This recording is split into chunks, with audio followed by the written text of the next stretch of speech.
Your job is to remind, not to convert, not to see results, not to see people accept Islam and enter into the religion in folds. That's none of you. You have nothing to do with that stuff. You know in Ali Imran, the messenger got really upset at one point with the Quraysh. And the ayat came down, لَيْسَ عَلَيْكَ هُدَاهُمْ وَلَكِنَّ اللَّهَ يَهْدِي مَنْ يَشَاءُ. You're not responsible to guide them. Allah guides whoever He wants. These ayat came directly to the Messenger ﷺ. It's not your job, literally, to convert them, to guide them. Allah guides whoever He wants. Your job to remind. لَسْتَ عَلَيْهِمْ بِمُسَيْطِرٍ in this ayah. He says, فَذَكِّرْ, just remind. إِنَّمَا أَنْتَ مُذَكِّرْ. You are nothing but a means to deliver reminder over and over again. The word mudhakkir means someone who reminds continually. Just keep on reminding, keep on reminding, keep on reminding. That is your job as a messenger. Keep on reminding people what their purpose in life is. لَسْتَ عَلَيْهِمْ بِمُسَيْطِرٍ. You are not in any way, shape or form an authority, a controller over them. You're not there to watch over them. That's not your job. And that's the exact attitude Muslims take as an inspiration from the Messenger himself, sallallahu alaihi wasallam. That's the Muslim position on da'wah. When we give someone da'wah, our job is to do justice to what Allah commanded His Messenger to do, remind.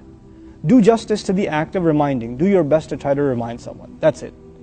What happens after that, you should be sincere, you should be worried, but know that you're not in an authority to do anything. And if our reminders are sincere, who knows, maybe it takes a year or 10 years, but a person might come around just because our reminder was sincere. In a dua we say, Ya muqallib al-qulub, O the one who turns the hearts, as we say about Allah. So our job is not to convince. Debates are futile. Even, we've reduced Islam into debates. Proving, Quran is the word of Allah, or proving that Islam is true, etc., etc., and just knocking heads. A lot of times people that debate, they're really bad at sports.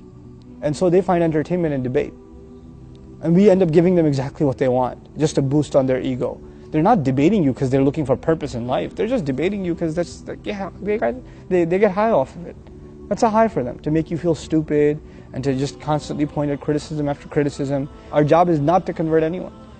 Our job is to deliver a message and do justice to delivering it the way the Messenger delivered it. I'll just say one last thing about delivering the message of Islam, because I think we take a very shallow, simplistic kind of look at this issue of how to deliver the message of Islam.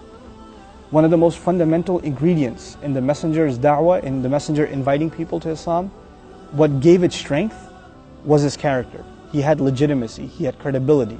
He was known as the honest, the truthful. He had intelligence. He was known as someone people can rely on.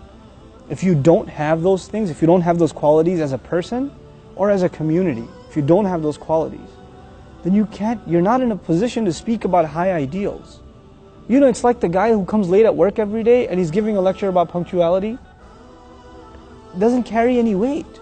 It means nothing. It's pointless.